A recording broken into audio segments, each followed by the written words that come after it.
Welcome to the Theater of Others podcast. My name is Adam Marple, and I'm the co-artistic director of the Theater of Others. With the COVID-19 pandemic forcing a shutdown and reevaluation of space and gathering, we at the Theater of Others are thinking about what stories we need and how best we can share them. We believe space is psychology, and it informs the way in which an audience interacts and reacts to what is presented to them. We create uniquely theatrical events in bespoke sensory performance spaces crafted to encourage curiosity and grant the audience permission to commune with the play. Now that space has moved online, how can we encourage interaction and action amongst an audience virtually? The Theater of Others produces plays that both welcome and challenge the audience. We are committed to international collaboration and are a laboratory that helps artists grow through intensive study of their craft. The Theater of Others creates a shared community of artists and audiences for the purpose of exploring the most profound issues of our lives and times. We believe the play watches the audience. The audience is necessary, and they are witness to what happens. And you get to be witness to us making that happen.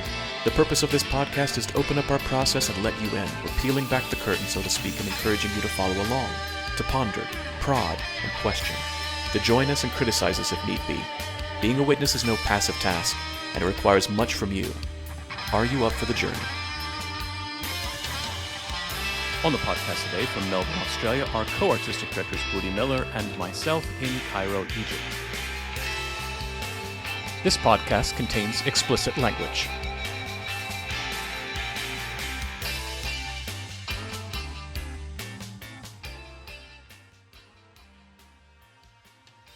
Hi, Adam. Hi, Budi. How are you? I'm good. We're still together. Still together, baby. Yeah. Singapore, we love you. Singapore, we love you. It's wonderful. It's fantastic to be back in our second week of rehearsal, finishing things up. Yeah. The show is getting really good. You're happy? Adam's getting happy, y'all. Am I ever happy? I am satisfied. I'm grateful. I'm really, like I said it before, I'm really in love with this show. I really love the work that everybody's been putting in. And it's good. It's really good. And it's going to get even better because we've been here 2 weeks, really mostly devising, making sure that the script makes sense. And we got 2 more months to really refine and define it. So I'm really happy with the show. And I'm getting more lines. Every day I get more lines. Wait, have you been telling Galton to cut my lines? No. Well, I haven't said anything. The pause was just, I don't know. It was pregnant. Why was it pregnant? If the lines make sense for the show, that's fine. But we're not just giving you lines so that you can have more lines. You stretch the lines out that you have already and make them very important. And every line is important. There are no small parts. There are only small actors. It's true. There are no small actors. There's only small lines. And Budi makes every line so important. I make all my lines thick and juicy. Mm-hmm. Yep. Yeah, exactly. Oh, and the company's been doing PIM. Yes, we have. Adam's been doing PIM, y'all. Mm-hmm. Adam's doing PIM. Oh my God. And he's been my partner. And oh my God, we do happiness. He's so pretty when he does happiness. He's never happy. And then he does happiness. He's so happy. It's so nice to see Adam happy. Mm-hmm. Like, I always have to hug him right after. I'm like, I love you. I love you. Yeah, it's nice to see you with a 3-dimensionally open heart. Okay. It's fine. It's good. Yeah. Because it was a small, little, tiny raisin crinkled up into a tight ball all these years. And the Grinch had a heart that was 2 sizes too small. Yeah, and then we just stretch it out. Mm-hmm. And you're so beautiful when you're happy. Thank you. You need to be happy more. Okay. Done. Yeah, lickety split. And that's that PIM is that good. You just come on. Okay, let's see. Let's do it right now. No, we're not. Come on. Hey, I'm so happy. Let's do this. Jump the cheeks. Yes. This is fantastic. fantastic. YouTube loves this. Wait. At-home Eyes, audience has eyes, no big clue eyes. what's going Eyes on up, eyes the up. podcast. Here we go. Eyes up. This audio medium Yeah, that is just release completely the face. visual in this moment. Oh, yeah. Yes.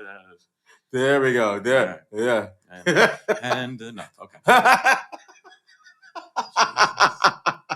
Oh my God, he's so happy. Oh, now he's getting into his liver. Ooh, there's a liver. So anyway, how's the process been for you? For me, it's been really good. I said the other day when we were warming up that it was so good to be in the work as opposed to be teaching the work. Yeah.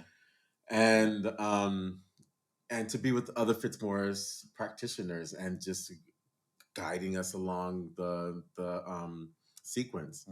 And then I realized I was like, and as I'm like actually doing the work, I was like, wow, I've actually become like a salesman. Like, you know what I mean? Like, yeah. Like I was like, I could actually go slower than what I normally do when I teach it. Like it's almost like, bada boom, okay, and then I have a whole like kind of glockenspiel. There's that word. See what I did there? Spiel, yeah. spiel. Yeah. I have a whole spiel that I do when I teach, but this time I actually was doing what I was saying, and it was slowing me down and giving me a lot more information. And it's different than when you do it by yourself. It's because I'm living out loud as I'm doing the practice. So as I'm living out loud as I'm doing the practice, it's taking me deeper and deeper into awareness, which has been really good. Yeah. It's so easy to get into that. Like, I mean, I know you're teaching all over the world right now. And in a way, I know you're absolutely being present with everybody that's there and teaching to the student. But at the same time, like you can get into a spiel because it's like, okay, I got to do this. I got to do this. I got to do that. I can adapt it in there. But like we find ourselves, myself, everybody who's a teacher knows you can get into the, not necessarily autopilot, but autopilot. Yeah, it is autopilot. Of going like, and then I do this, and I do that, and I adapt to that. This is, they've gone this direction, then I got to go to plan B of that. And the tempo goes, yeah. Da-da. Yeah. Da-da. Yeah. And then you have comments with yourself. You're having conversations with yourself because no one's talking to you because they're all trying to do the work, but you're talking to yourself. Yeah, right. Exactly. But it just opens up into all these different facets of like what our work is and how we actually, what makes you an artist, and where is your entrance into your art and your practice, and what is your entrance into your awareness and your practice as an artist, and does it always need to look like, one specific thing, Yeah. Oh my God. Yes, you did. I just had You did. I just segued. It's been so long. It's been a long time. It's been very long since I've been segueing. I'm sorry, everyone. I know that you look forward to my segues. It's, but I still recognize them. Yes, you do. Yeah. And you will understand my glockenspiel. Jack David Burmester does not understand what a glockenspiel is, but you do. Yeah, I do.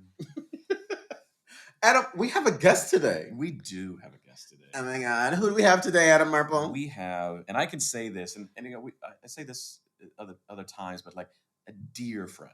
I have a dear friend here on the podcast. Somebody who is a sister to me. Oh, shit. A sister from another mister? Yeah, exactly. It's a sister from another mister? Somebody who also went through the fires together and the coffers, and somebody that like we have gone a long time where we have not talked to each other, and then when we reconnect, it's just back into it, which is why I say like a sister. And still together, baby. Yeah. And love her dearly. So on the podcast today, we have Adriana Baer, who is a phenomenal director and artist and coach and podcaster and mother and farmer and insert anything else here. CBD, baby. Yeah, she is just in everything and just successful at all of it. And I'm sure she'll be like, probably don't put that title next to me, successful in everything, because it's just so heavy. But Adriana, thank you. Adriana, thank you for joining us. I'm so happy to be here. Yeah. Look, she's already singing. Great. That's right. fantastic. That's right. Bring your soundtrack with you, honey. You always got to bring your soundtrack with you. Yeah. Mm-hmm. God, you look fantastic, by the way. Seriously. Thank you. So do you, my friend. Where are you at? Where are you podcasting from? Let everybody know where you're at. It's yesterday. I'm so far away from you guys. It's not even tomorrow. You're in not the even past. today yet. I'm in your past. I'm in your past, and I'm in the pod past. I am just outside of Portland, Oregon, in a little town in Southwest Washington called Ridgefield. That's where I live now. On a couple of farm acres. And it's real pretty. Real pretty here right now. Now, I have a question, Adriana. How many white supremacists do you live by? More than I want to live by. Because I had my first experience of Oregon. In October, I went to Ashland. But yep. I had to arrive in the airport. You had to get to Ashland. I had to get to Ashland. Yeah. And I had a moment. I was like, was that motherfucker being racist? Was he just being racial? I was so confused.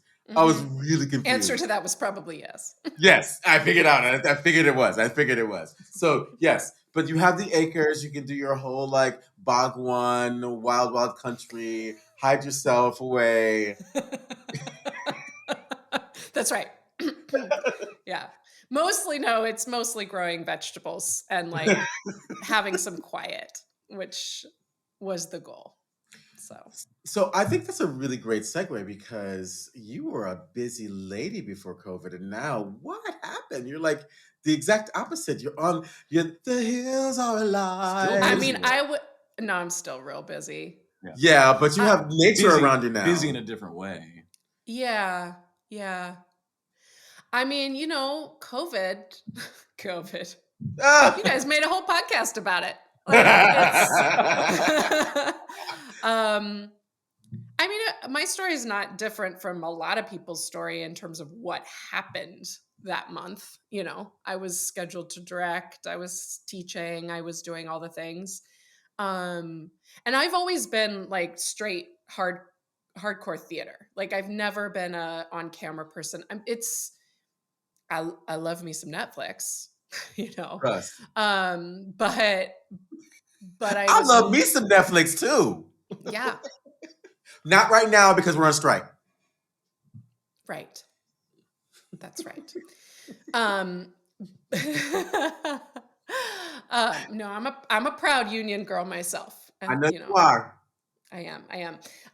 So like on camera just wasn't my thing. And I was just not interested in trying to put our thing that we do, our 3-dimensional in-person medium, into a little box. Instantly I just said, that's not happening. I'm not doing that. I'm not going to try to adapt work that I'm making on stage onto Zoom. I was like, that's going to kill my soul. It's also not what I do. I don't think it's what we do. Yeah. So I just stopped. Yeah. I get it. And then, like a lot of us did. And then it was like, okay. So then what? So, okay. I mean, I was teaching an MFA directing seminar. So I moved that online to finish out the semester, whatever. But then, the world, when you have to stop, there's moments of really kind of digging in and sinking in and asking a lot of questions. So in some ways, I think the result of that time was a freedom and a pivot, and we can talk about all of that. But actually, though, this dream of living outside of the city, this is like old ancient dream for me. Adam and I spent a magical time still one of the most important like Yes. times of my life, Yeah. certainly my artistic life, together with our classmates at Anne Bogart's country home. Yeah. Wow. And she does this amazing thing where did you share that weekend? Or did you share later? What do you mean? Did you share at her house your life story? Yeah, no, yeah, I'm pretty sure I did. Yeah. Yeah. I Share think you your did life too. story. Yeah. Pray Yeah, okay. tell. So here was the project. So you go to Anne's country estate. We all just went. There were 6 of us. And you stay there for 3 or 4 days. And the assignment is to tell your life story. So we ate food, sat by the fire, drank wine, and from like whatever time in the morning, 8 a.m. to whenever we stopped saying words, we would tell her, and one of us would go, and we would speak until we were done. Mm. And That that was a really beautiful thing as well. Like there was real time and space to just speak.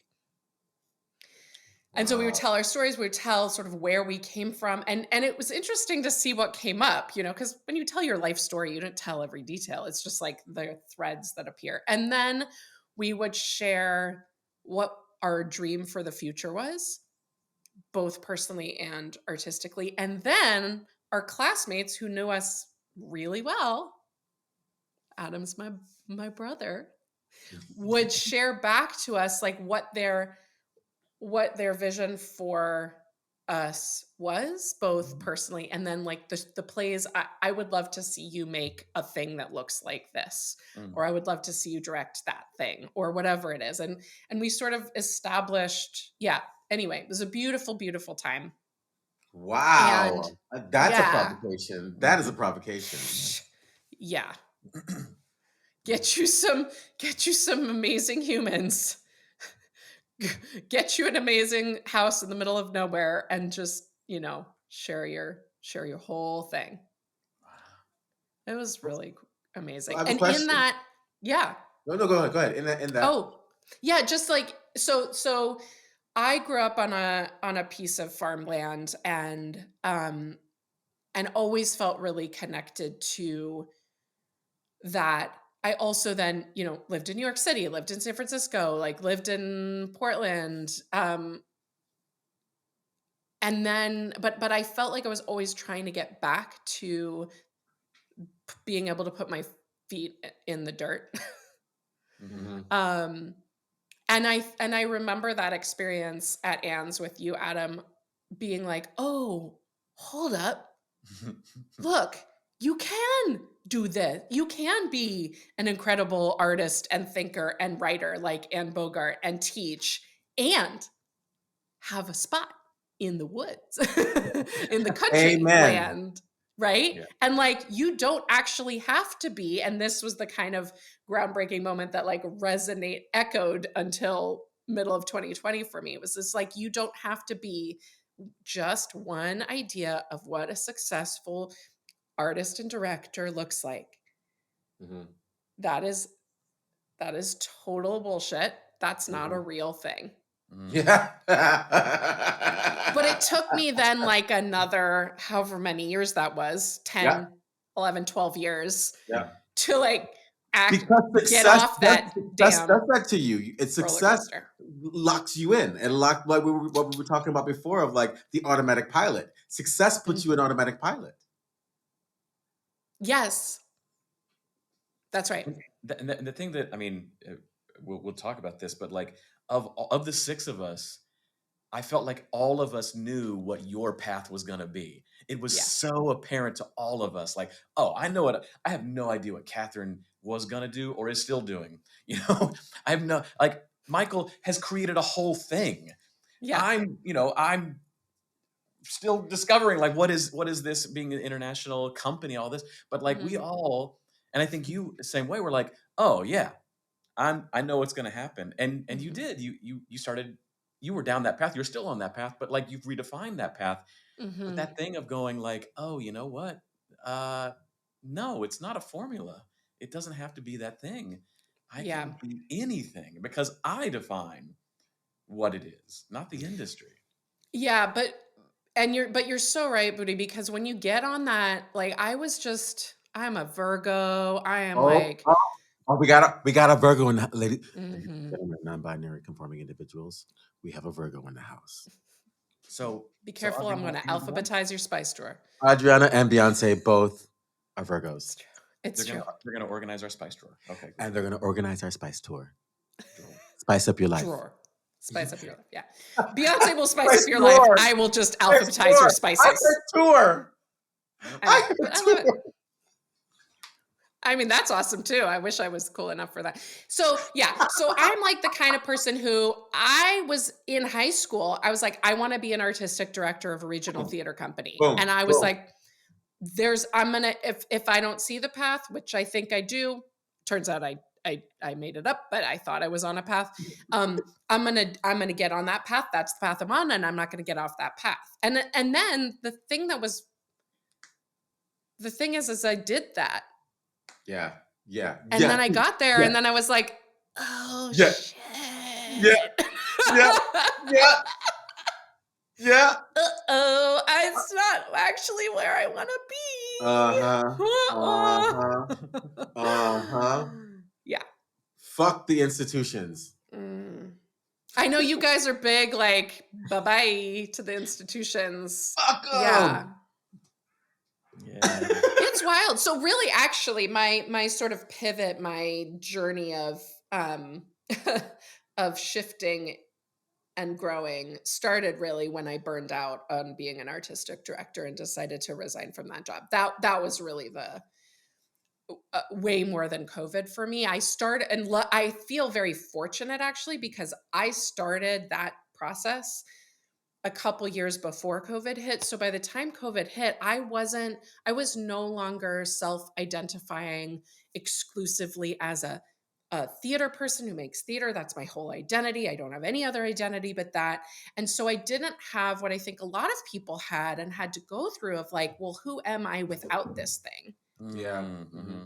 Yeah. You know, maybe I'm not, now maybe I'm nobody. And like a lot of real depression and stuff. Girl, And I get had it. my own, I had my own shit, but I was like, I had already, and between those two things, I also had a child, which changed, you know, as it does, like shifts sort of how I was seeing my priorities in the world, or my, I don't know. I don't like saying like, I had a kid and my priorities totally changed. What it did is it just expanded it's like my lens got wider. And I was like, oh, there's lots here to where I can contribute in the world. It's not just like making a play that people clap for. It reminded you that you're human. Yeah. Yeah. And that I am not in control of anything. If Adam was working on certain things in school, I was working on not being in control of not being in control, period, end of sentence. So what Still can hard. you talk to our listeners about identifying burnout? Because I think that's a really, really important thing for all of us artists, because we can burn ourselves to the bitter ashes of existence. Yes, that's right. Yes, I would love to talk about burnout. It's so important to me. I have a podcast myself, and our first episode. And what is the name of the podcast? Actually, we're rebranding, so you guys are the first to know. Our new title is called From Your Center, is our podcast name. You are speaking my language, sister. I know. From Your Center. So I co-host it with a nurse practitioner who's an integrative health coach. Ooh. And she burned out on the US healthcare system. Not hard to do. And, you know, I burned out as an artist. And so our first episode, our back-to-back episodes, are actually about our burnout stories and sort of how we realized it and some of the things that we're doing around it. So I can tell a really concrete story about when I started to recognize that something really needed to change. Um, so I was running this theater as the artistic director. At some point in my tenure, I was given the title by my board of executive artistic director, which essentially yeah, it's like not a real title, but they were like, okay, so just to be clear, you're responsible for everything. Just want to make sure that everybody knows that everything is your job. See, Virgo, So that's what you get, Virgo. That is what you get, Virgo. for real. So here's what happened. So I was like, okay, like I can do all the things. And we were a relatively small company, and I had taken over from the founder transition. That's like a whole other podcast episode. Yeah. Woof. But so there I am. I'm doing all the things. And it was January. Was it the year that I decided to leave? It was. So this was January. I made the decision to leave in like late August. So this was like this seed. I was in rehearsal for Sarah Ruhl's play Dead Man's Cell Phone. And if you know that play, it's actually a very difficult to play. And it was like, for me, it was not my comfort zone. I love the play. I love weird shit. It was just that like structurally it was a little bit confusing. But I'm the artistic director. So I've got like all my people in the room. Like I've got the designers I want, the actors I want, the stage manager I want. I've got an awesome AD. Like it's all set up fine. We get to the second rehearsal of a scene. Day 2. And I'm sitting there and I'm like, the scene's not funny. I haven't solved the scene. And if I don't solve the scene, the play won't work. And if the play doesn't work, the play will be bad. If the play is bad, we won't sell tickets. If we don't sell tickets, I can't make payroll. And my friend who just had a baby, who was my goddaughter, will not have health insurance. Yep. Yes. Your reactions right now is exactly the right reaction to have. It's like, what the fuck, girl? So yeah. Oh yeah. So I went from, I haven't solved the scene on the second rehearsal. I think we might have been up on our feet for the first time, to the baby is not going to have health insurance. The scene isn't funny. My goddaughter's going to die. Oh, wow. 100%. And then I was like, wow. Okay, Bear, like let's have a moment of recognizing that like this is not real. It's also not the creative process. I mean, I heard you say at the beginning of this, you've been in rehearsal for 2 weeks and you've got 2 more months. And I'm like, we're not in America anymore, Toto. Like, I had 3 weeks to direct this effing play. I should have had a lot more time. So, but still, even so, this day 2, you're just like, where's the door? Who's saying what line? Like, you're not like solving shit.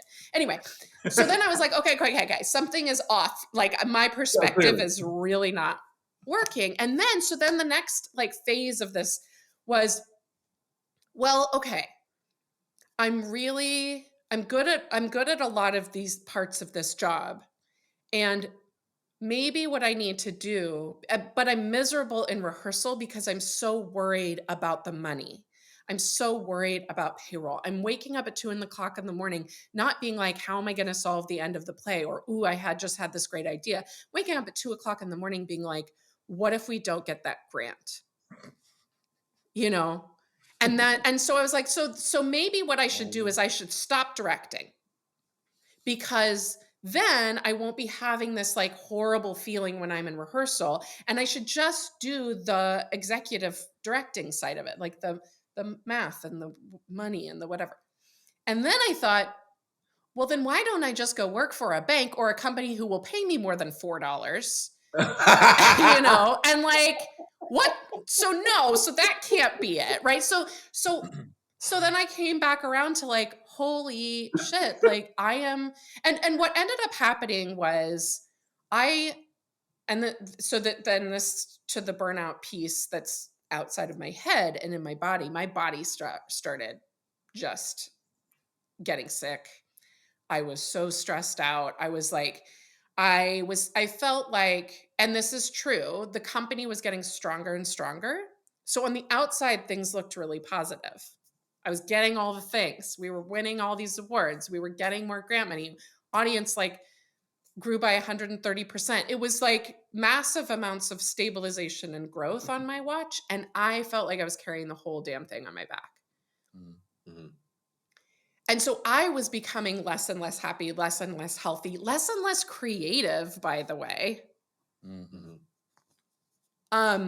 I think less good in the room, less talented as a director. Mm-hmm.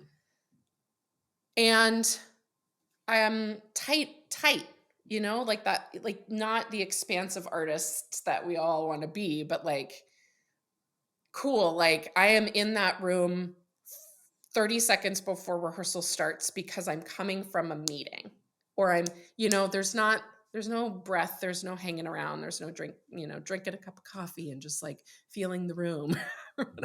So anyway, but also like the reality too, and where I take a lot of ownership on this is like that thing I said about control and being a perfectionist. And like there are lots of people, and in fact, the person who eventually took over that company has been there for like 8 years. There's a lot of people who,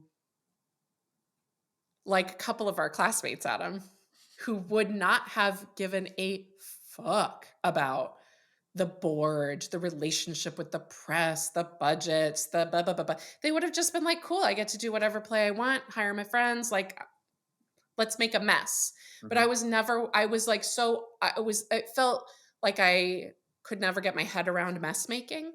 Mm-hmm. In grad school, this was a big problem for me. And so the burnout was like both because of external things and also because of internal things. I wasn't balanced at all. There was no groundedness. There was no centeredness. It was all this gesture I'm doing for those of you listening. It's like I'm leaning forward and like my head is down. I feel like I'm rolling really fast. You know, you're getting on like one of those, I guess it's a hamster wheel, but it's like a really fast hamster wheel. Really fast ones, but really fast hamster wheel. Yeah.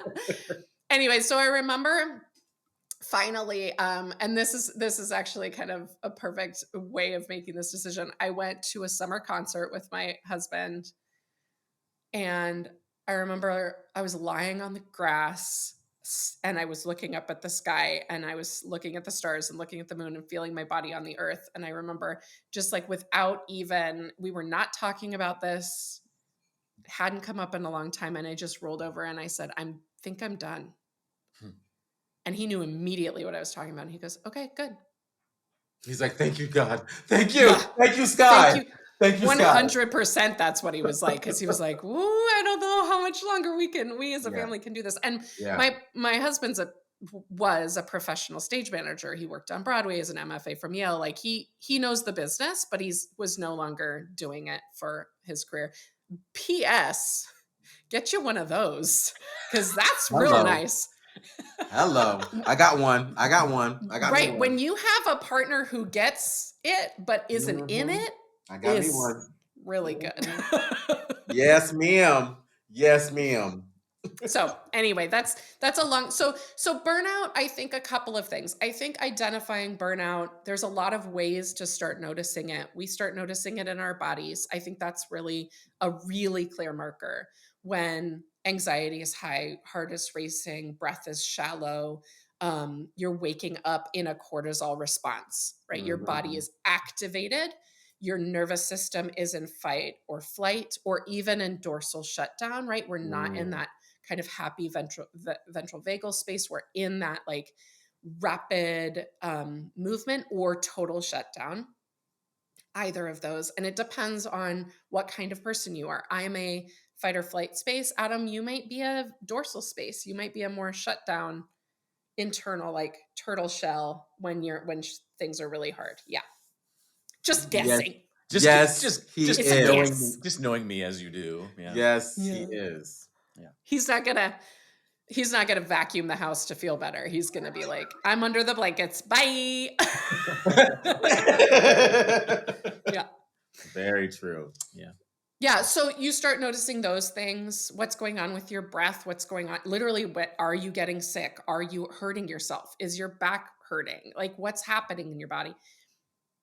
Then the mental health stuff, anxiety, depression, self-doubt, criticism, the rolling stuff. And I think as artists, and I've only worked internationally once. It was a very brief contract. So I speak really, I completely acknowledge that I speak from an American theater perspective, which is its own complicated beast. But, there's so much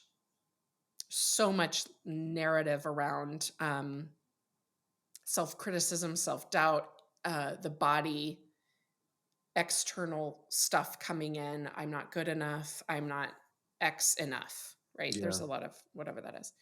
Mm. And then, body, mind, spirit, right? Like our spirit of our energy, our heart, our imagination. I ended up feeling like every time I went to direct something, I was like problem solving. It's just like a really, and yes, you can do that if you have a script that exists and it's a well-written script. You can kind of ride that, but like not feeling inspired anymore, I think can be a real sign of burnout for artists. Yeah. And hopelessness and fear. Again, it can really look any number of ways. For me, I find that, well, I think this is probably true for most of us, but like for me, I'll always miss all the signs and then my body will start shutting down.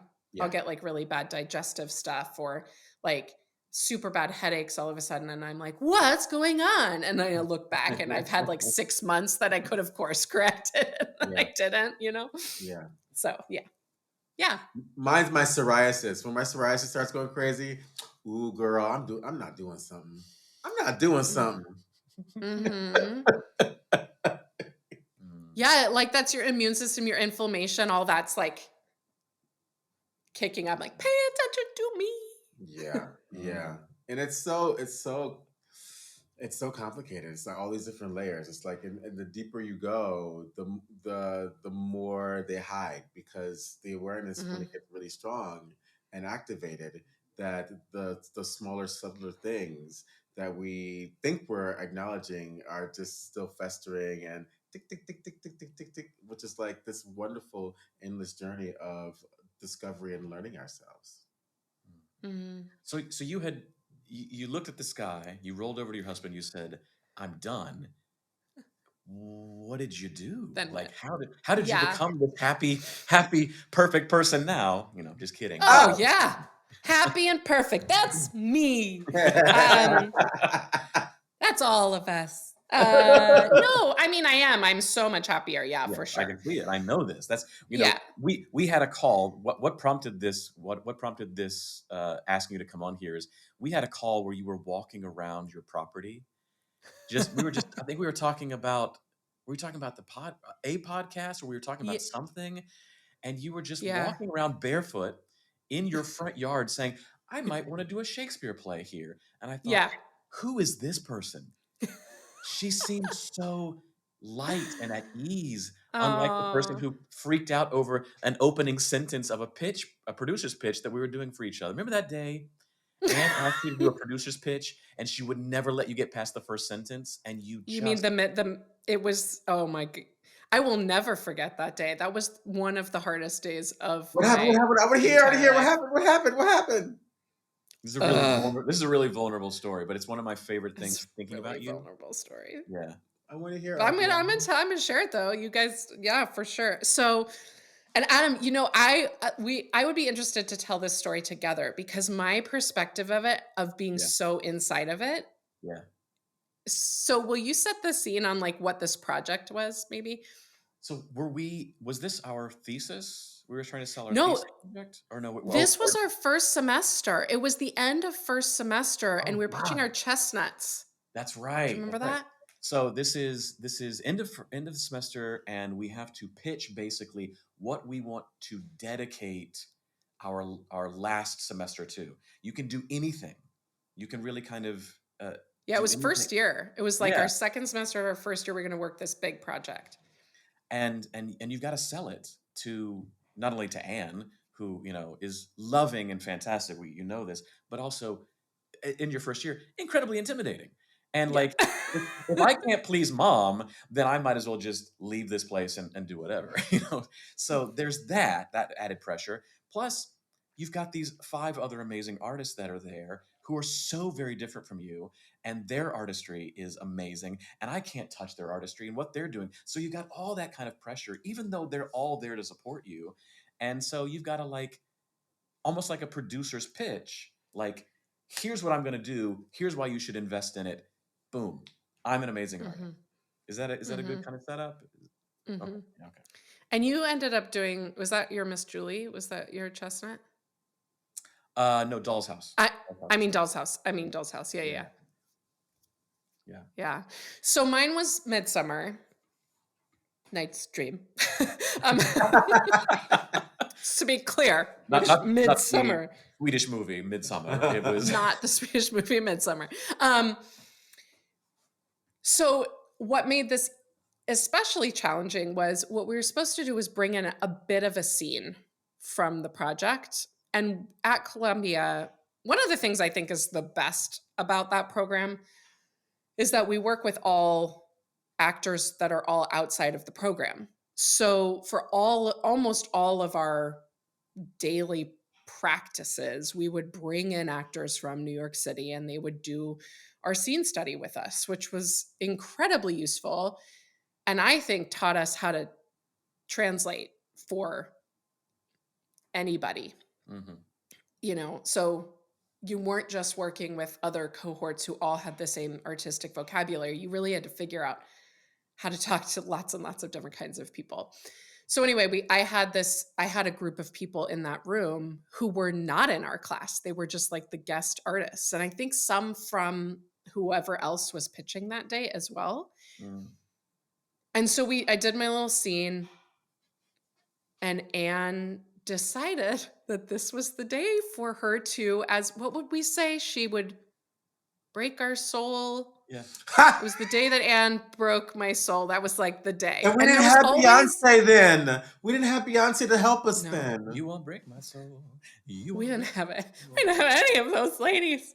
So I mean, we had a few, but anyway. So yeah. So we all had this. We had this like info from the higher up class, from the previous classes, being like, "There's going to be a day when Anne's going to get inside and like rip your guts out and throw them on the floor." And so that was that day, and it was the last class of the semester. So this was like, and then it was like, "Bye, see you in 5 weeks." So what happened was I got up, my people did their little scene, and then I got up to do my producer's pitch, and Anne was like, "Nope." And she interrupted me. She goes, "Just stop. You're not talking from your guts. You're not talking from your heart. You're not talking from your soul. You're not talking." And she was like, "Start again." So I would start again. And she would stop me. I don't think I got through more than like 1 or 2 sentences, the whole thing. And at one point she was like, she said or indicated basically like, "You need to be speaking from your uterus." And I was like, "Mahu now?" Because I'm a smart person who gets A's. I'm not in touch with anything that's below my neck. What is happening, right? I'm not an actor. I don't have to be in touch with my sexuality, my physicality, my heart, my instinct, my gut. No. I can tell you what this 16 books with my Post-its in them says about this play. And that's going to get me through. and I'm going to get an A in theater. Turns out you can't get an A in theater. Right? Oh my God. So she just, I mean, and by the end, I was like weeping. And I was fucking angry. Yeah. I was so mad. And it took me a long time to get unmad. And of course, it's one of the things that and I will say, to be fair, this is not like 1970s kind of education in Yeah, the yeah, American yeah, theater where yeah. we're going to abuse the students into having a breakthrough. That's not the program we were in at all. And that wasn't Anne either. She just knew that this was going to be my thing. This was going to be my thing. And it stayed my thing. Yeah.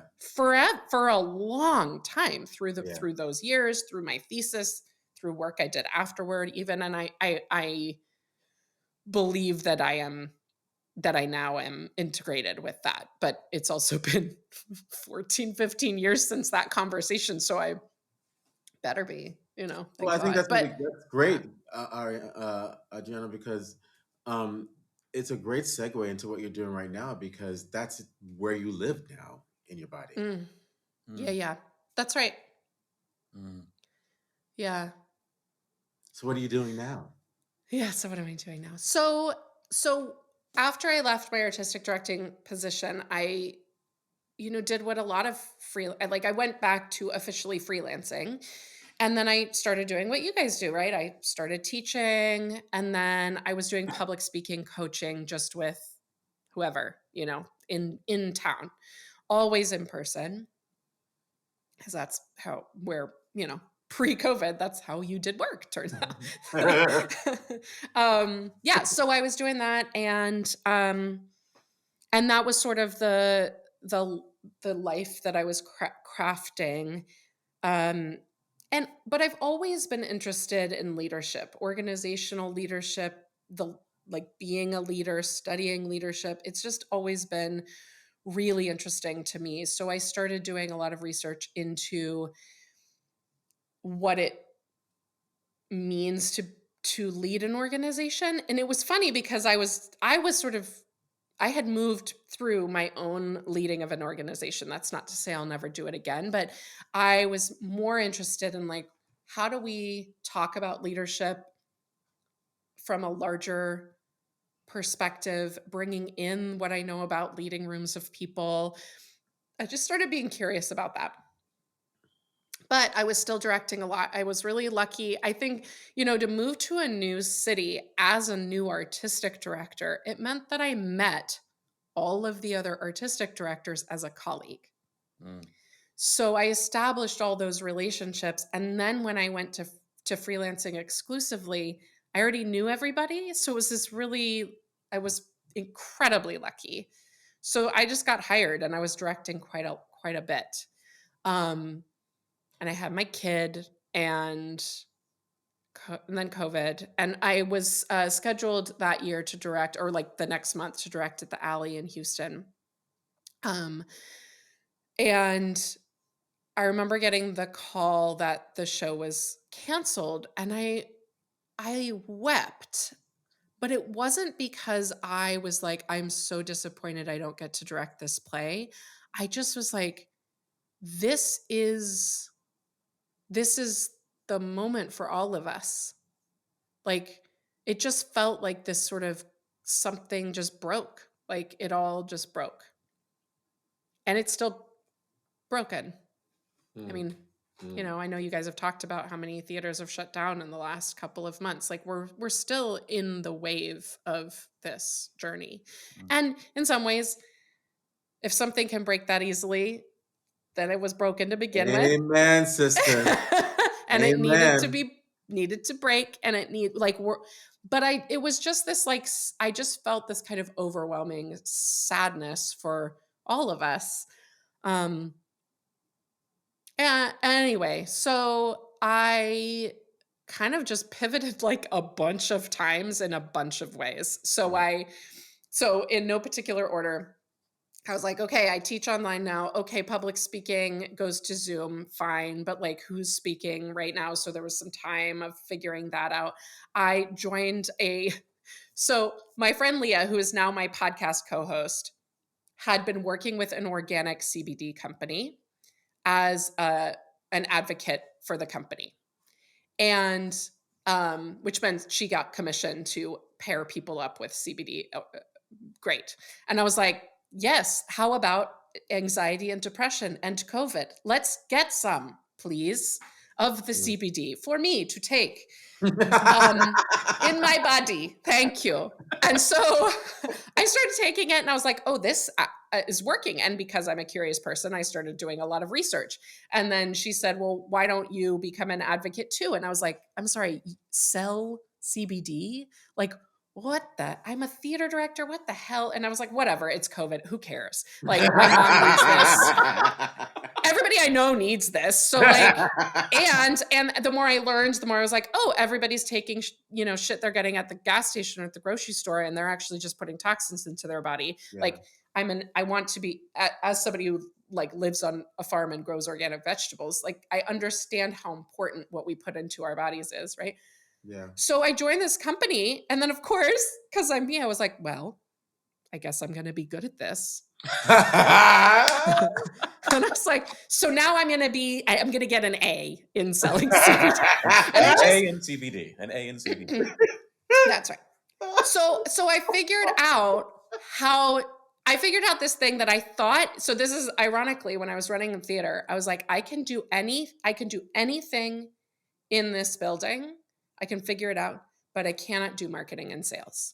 That is beyond me. I know nothing about that. I have no interest in it. So it was interesting. This universe gave me this opportunity to kind of like burn through that belief system. Mm-hmm. And then the other thing that happened, and what's I think most relevant about this piece of my story to you guys and your audience, is that the other thing that happened is I met a huge amount of people who had nothing to do with theater. Yeah. Huge value. Huge value.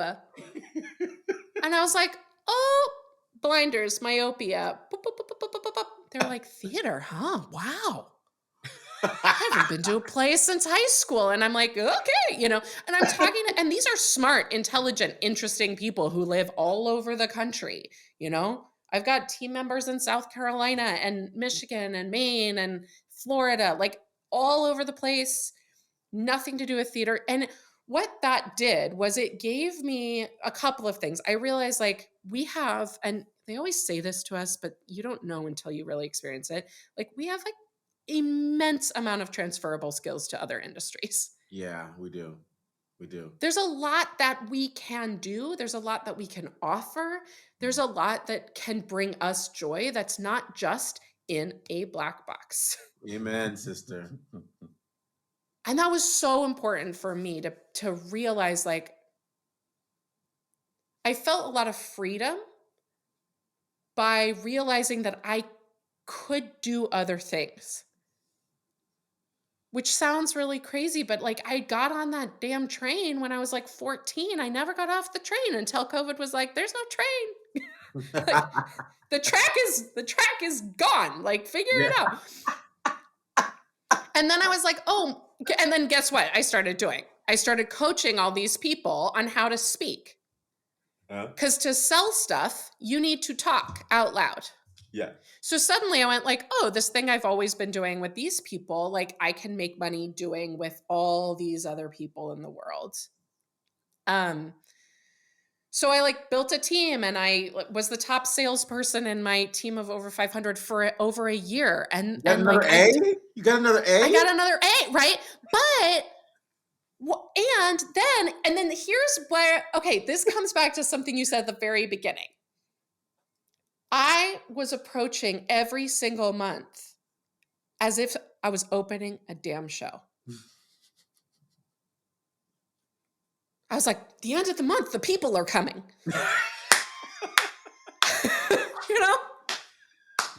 So I was on this, like, when we do a show, then we usually we do a show as a director, you open the show, then you get some time off. And so it's okay if you're like crazy busy, crazy stressed, crazy tight, crazy blah, blah, blah.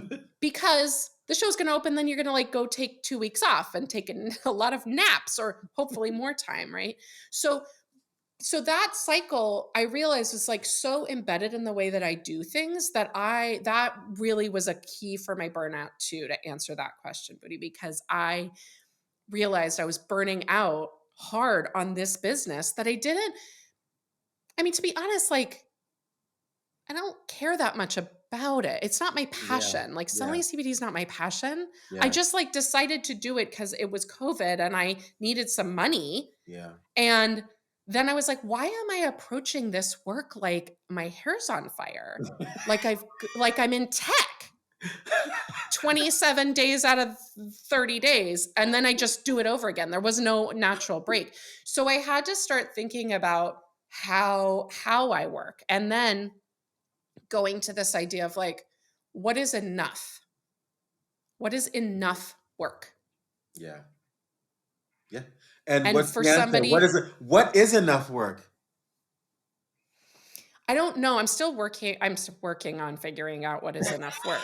But we're really, you talk about the patriarchy, you talk about institutions, you guys talk about structure a lot that we're trying to break down. Yeah. And one of those things is this idea that that I think a lot of smarter people than me are talking about rest as a revolution. And like we decided that 40 hours of work a week was what got you the paycheck, what earned you the weekend, what they earns decided you rest. that, Adriana. We didn't decide that. They decided that. They decided that. The people who wanted to be in charge of our bodies, our Black That's bodies, right. our female bodies, those assholes. That's decided right. that. Mm-hmm. You're looking at me. I'm just looking at you. Adam wasn't there. Adam wasn't there. Adam wasn't there. Turns out I wasn't there. So I've been trying to think like, okay, I've been trying to really pay attention. When am I cognitively best? When do I have the energy? I also learned a lot about, moving out of always arts and understanding a lot of science. I started learning a lot about how hormones work in the body. And I learned, I don't know if you guys know this, but I didn't until recently, that we know this, women's hormones work on a 28-day cycle, right? So every day is a little bit different. Men go through that same exact hormonal cycle in 24 hours. Oh, wow. So when you think about that, it makes total sense that a male sort of structure of a work day might look the same every single day of the week. Wow. From 9 to 5, you know that at 9 you have this kind of energy, at 3 you have this kind of energy, right? Mm-hmm. Wow. So then I was like, well, no wonder, like, there are times of the month when I'm like so creative, so energized, so present, and then there are times when I'm like, I gotta go in, I gotta rest more. This is what nature, the connection to the earth, the connection to, we only forgot, like in the scope of the history of the universe, we only forgot this like 5 seconds ago. Right. Yeah. It's our entire lifetimes, our parents and our grandparents' entire lifetimes since like we stopped paying attention to like the seasons and only started paying attention to productivity. Yeah, exactly. This is why I only have 6 days a week. I heard that about you. So let me ask you a question about that. On this, does the 7th day, it's just blocked off for rest, or do you have no like 7th days day, one, honey. two? I only have 6 days no in my 7th week. day. I don't do the patriarchy. Okay. I've killed the day. 21 hours a day, 6 days a week, 340 days a year, baby. Hey. Working. I love it. I love it. But actually, I do love it because I think that's really the freaking point that I'm trying to get to is like, what is your unique fingerprint of what needs to happen for you? Mm-hmm. Yeah. And it turns out my combo looks something like working really hard and being super creative and incredibly productive for like 4 hours a day. 4 or 5 hours a day. And with my like brain, the way that it chemically works, what I can accomplish in 4 to 5 extremely focused hours of work is more than a lot of people can accomplish in 8 or 10 hours of work, because that's just how my nervous system functions. I also have started to observe that I'm really good really early in the morning. 5 o'clock, 6 o'clock a.m. I do some of my best creative work then. So that's not the time that I'm going to the gym. Right? Because that's actually when I want to be making something. When it's quiet and dark and my kid's not up. It's like, that's good, useful time, right? But like but it's so weird. It's like, even in the theater, especially in the theater, like let me just complain about something. I know you guys. Come on, bring it on. Great. Why in the hellfire am I being asked to direct a 3-woman Shakespeare play in the same amount of time that somebody is doing a 60-minute one-man show written yesterday?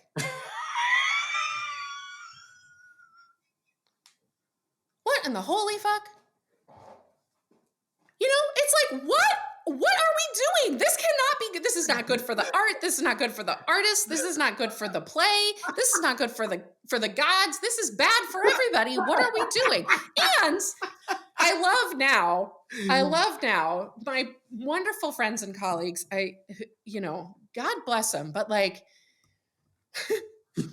so now we're not doing straight sixes anymore. We're doing 5s, right? We're not doing straight 6s anymore. We're doing 5 hours. And by the way, we're also not rehearsing. You need to explain straight 6s to our audience, because straight 6s are when you rehearse 6 straight hours in a row, and with union rules, you have to take a 20-minute break somewhere. Yeah. So when you rehearse for 5 hours, you don't have to take that 20-minute break. But if you rehearse for 6 hours, you do. And then, or you can do what's called an 8 out of 10. So you rehearse 8 hours out of your 10-hour day, and you have to take an hour-long lunch break somewhere in the middle. Or, if equity votes it, 90 minutes. So there's all these rules and blah, blah, right? And okay, also now, so we're not going to do the straight 6s anymore, because then people can go home to their families more better. And then also for equity, we're no longer doing the 6-day-a-week rehearsal period. We're going to do 5 days a week. So you get 2 days off. 2 days off is awesome. 5 hours a day of rehearsal is awesome. That's actually my sweet spot. I'm kind of done after 5 hours. I don't have much brain left of 5 hours of rehearsing straight. But you know what you're not then doing? You're not then adding a week of rehearsal to make up for that time. So what I'm doing as a director is I'm using one of my 2 days off to solve problems in advance of the following week, because it turns out that I actually need that time. But you're not adding more time. You're not paying me for an extra week of my brain, right? So we're still in nascent stages of actually trying to figure out an equitable way and a creative way of making work. And I'm like, can we go back to the basics? Can we just ask the question, what does the play need? Can we just start there? Please. Not even take me out of the conversation for a hot second. Yeah. Literally, what does the play need? Put the play over here in a little beautiful bowl and ask it. What do you need? You need 3 days of rehearsal? Great. You need 9 months of rehearsal? Wonderful. And then the play goes, cute, move to Amsterdam.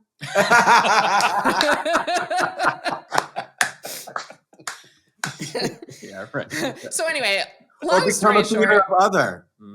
Or become a theater of other and go work with these incredible humans. Why are you not a theater of other? I don't know. She is another.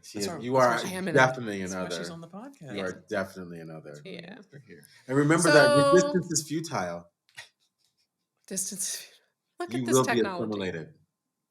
I don't know about that, But I will tell you this: the reality of like once there was this incredibly freeing moment when I finally, and this happened during 2020, I finally allowed myself to acknowledge that the American theater was never going to be able to support me. Yeah. Even if I worked Yeah. full time at Yeah. major regional theaters, Yep. it wasn't not gonna happen. And Yeah. when I finally let go of that Myth. bill of goods that we had all been sold, Yeah. I was like, oh, you know what's great about that? Now I can just make plays when I want to make plays. Hallelujah. Yeah. Hallelujah. Hallelujah. And I can Hallelujah. hallelujah, that's right. And I can do the weird shit in the basement Yeah. that we used to do in school. Yeah. And I can say yes to the like play with the community theater because those people are so happy to be there, and I can do Shakespeare in my backyard. Yeah. Because I get paid to coach people how to public speak and like do other things now that bring me joy and income. And so my art gets to be its own thing now, which I think it has to be, because like there's not another version of this here. Yeah. I think there is where you guys are, but it isn't here. Girl. God, Girl. I'm so happy for you. I am so happy for you. Oh, I love it. I love it. I love it. You made him happy. He's doing the happiness. Yeah. He's doing the happiness. Yeah. Yay!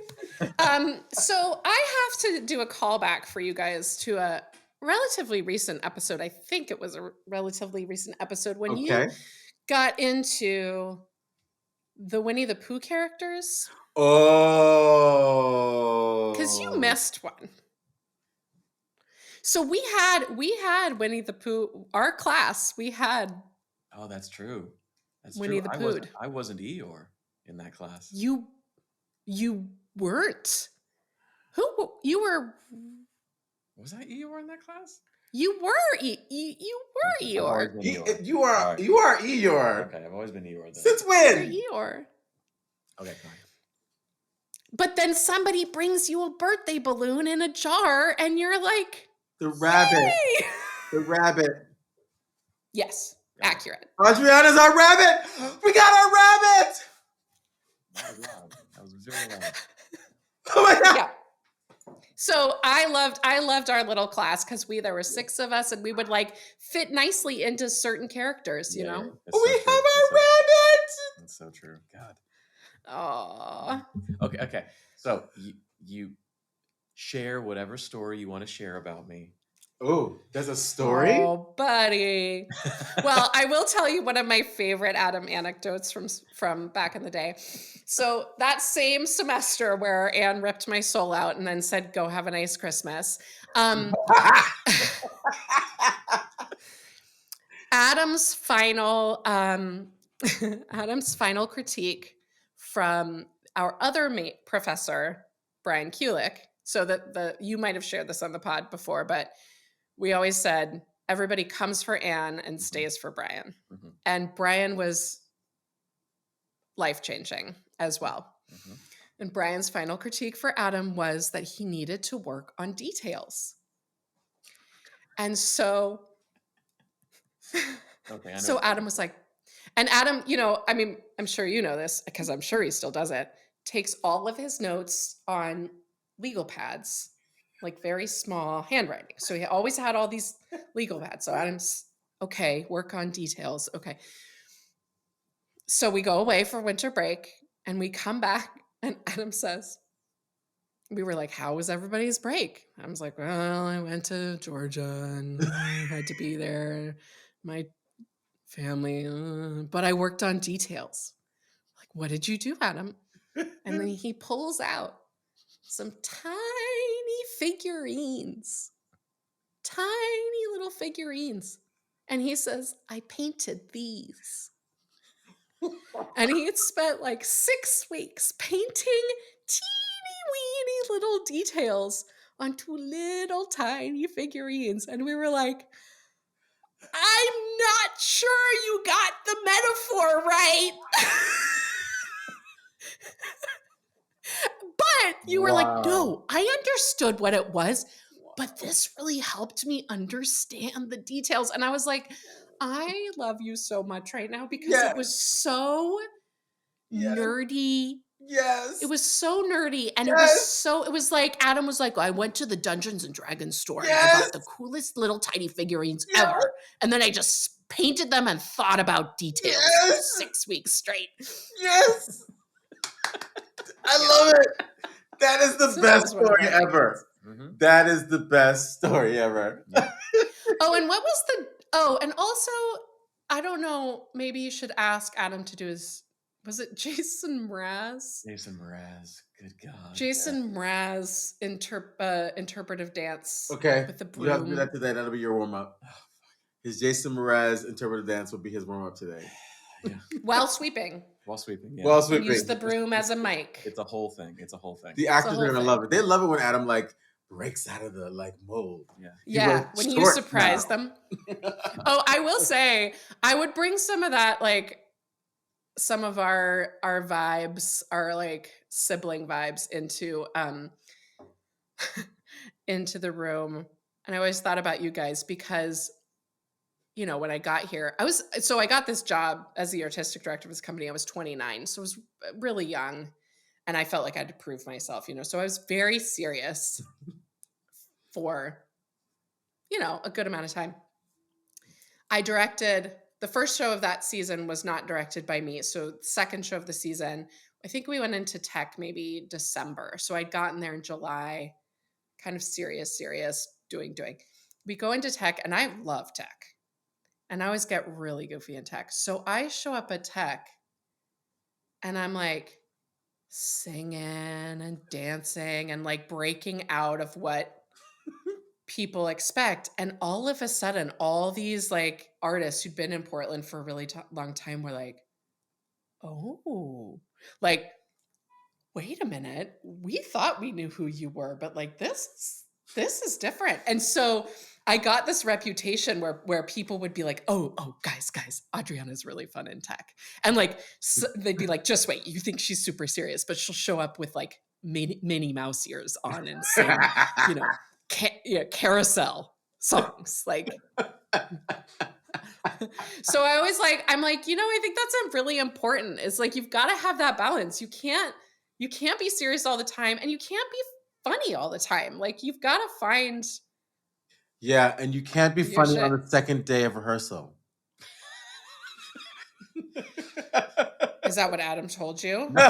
Did you try to be funny?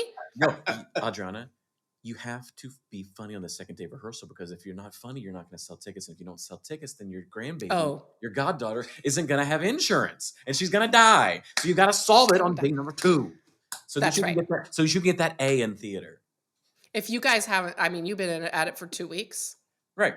Yeah. We've solved climate change, haven't we? We have solved climate change. Yeah. We have. Fantastic. Yeah. You're done. You can go we're home. Join hands and sing Kumbaya at the end of the show. Yeah, exactly. That's perfect. Side note, it's not Kumbaya, it's Come By Here, Lord. Did you know that? I did not. It's not Kumbaya, it's Come By Here, Lord, because the slave owners heard Kumbaya when the slaves were singing, Come By Here, dear Lord. And the slave owners are like, oh, they're out there singing that Kumbaya song. Of course they did. Of course they did. Of course they did. Of course they did.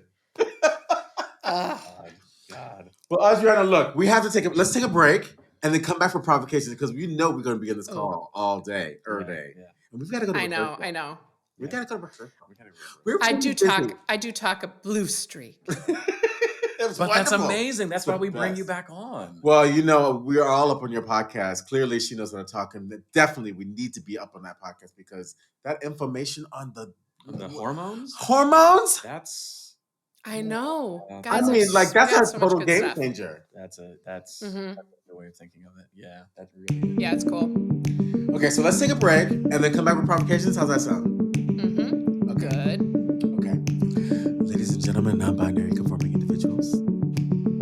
You're listening to the stereo sounds of JDB, Jack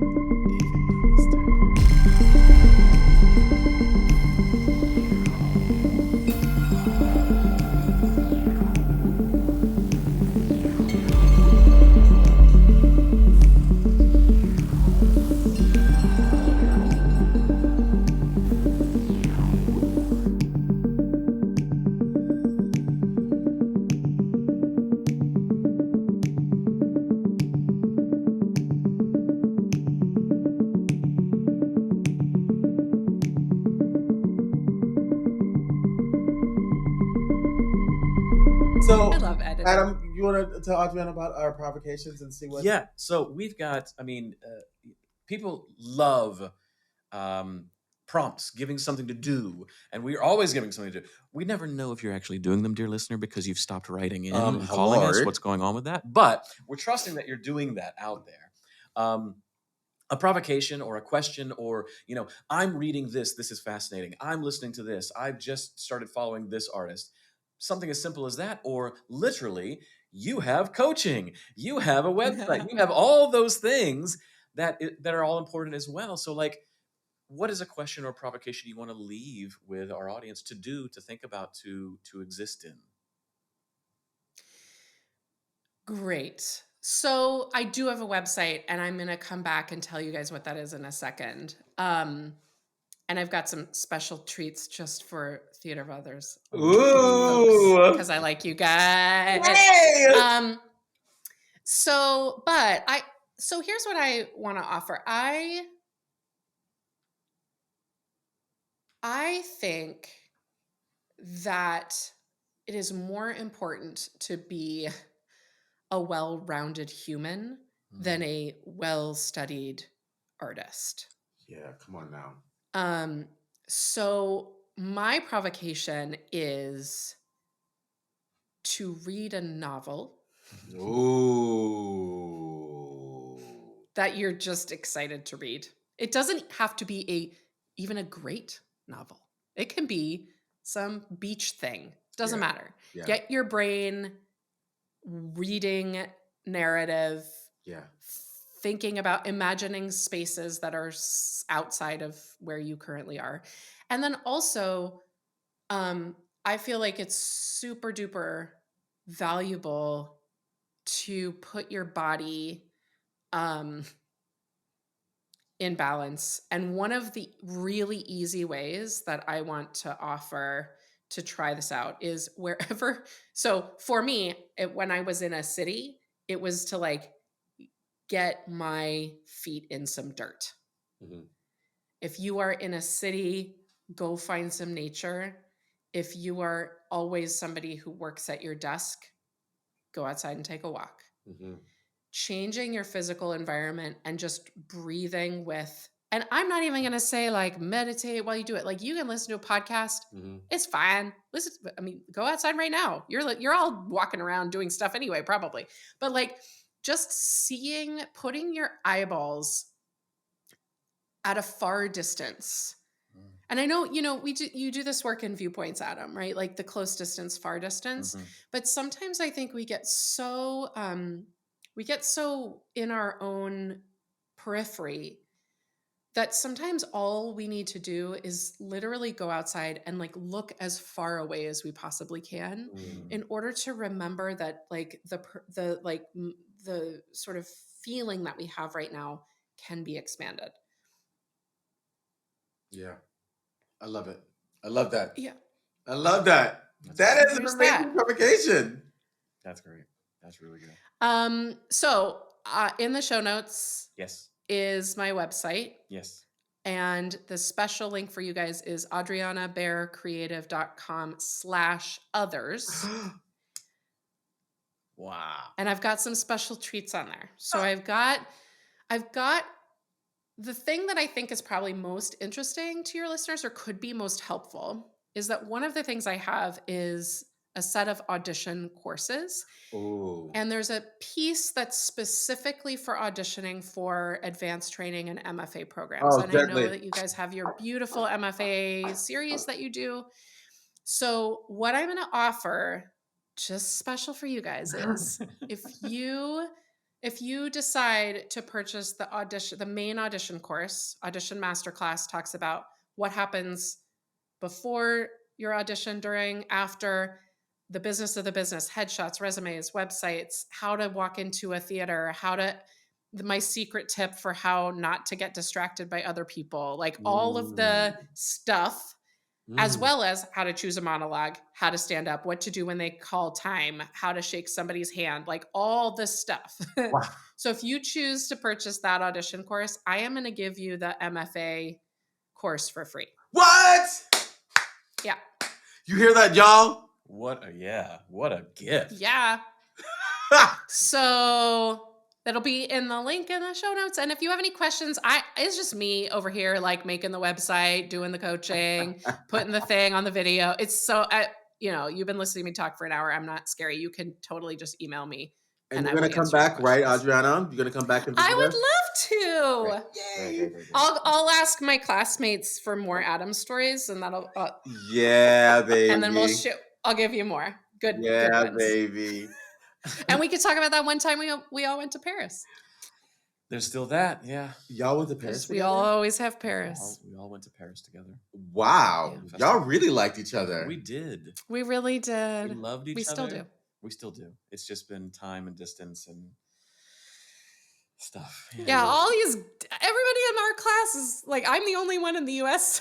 Yeah. Everyone else is like way away. Yeah. So it's amazing. It's a beautiful thing. Yeah. Thank you for having me on, you guys. This was an absolute honor and delight. Oh my God. I love what you guys are doing. Oh my God. I can't wait so good to have you on. It's amazing. Yeah. So I have a question, Adam Marple. Yeah. This amazing provocation, how will people know?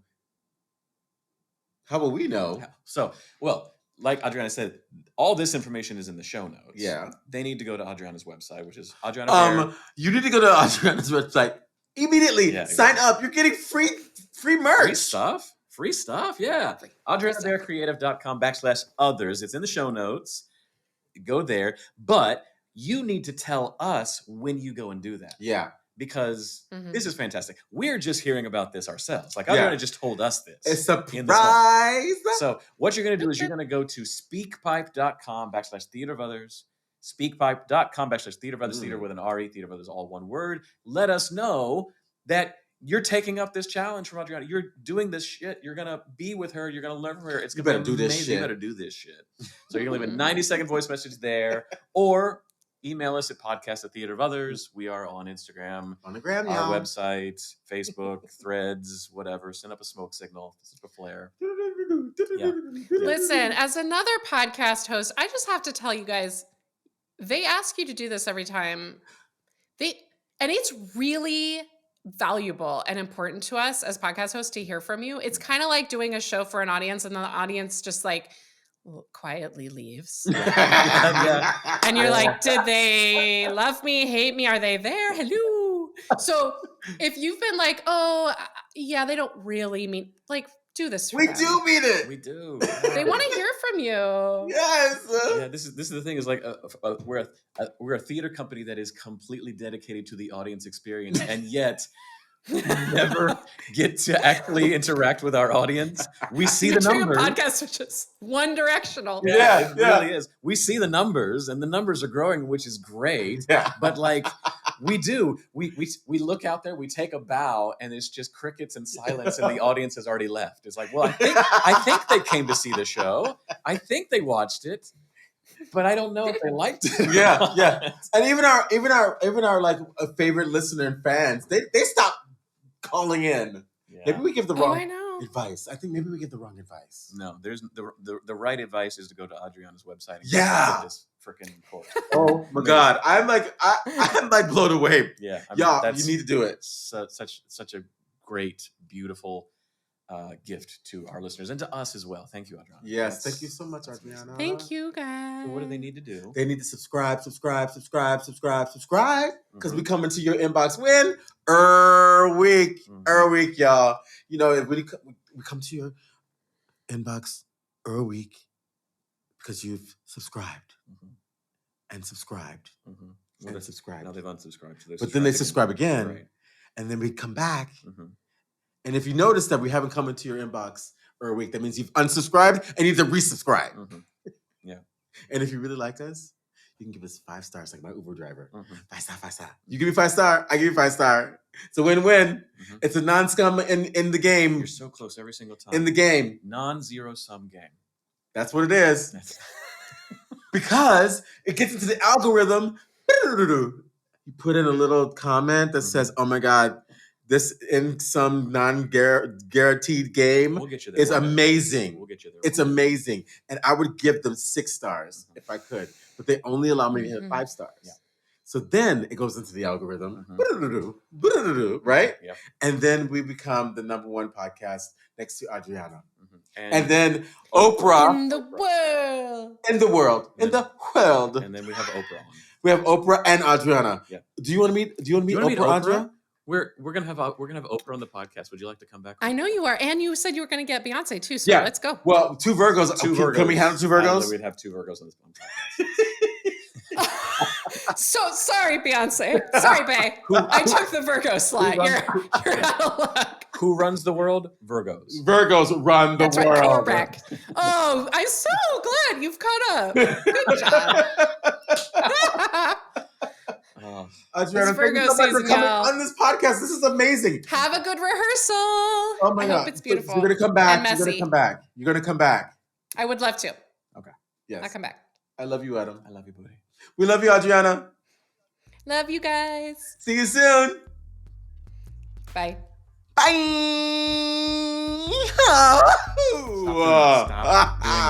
Stop doing that.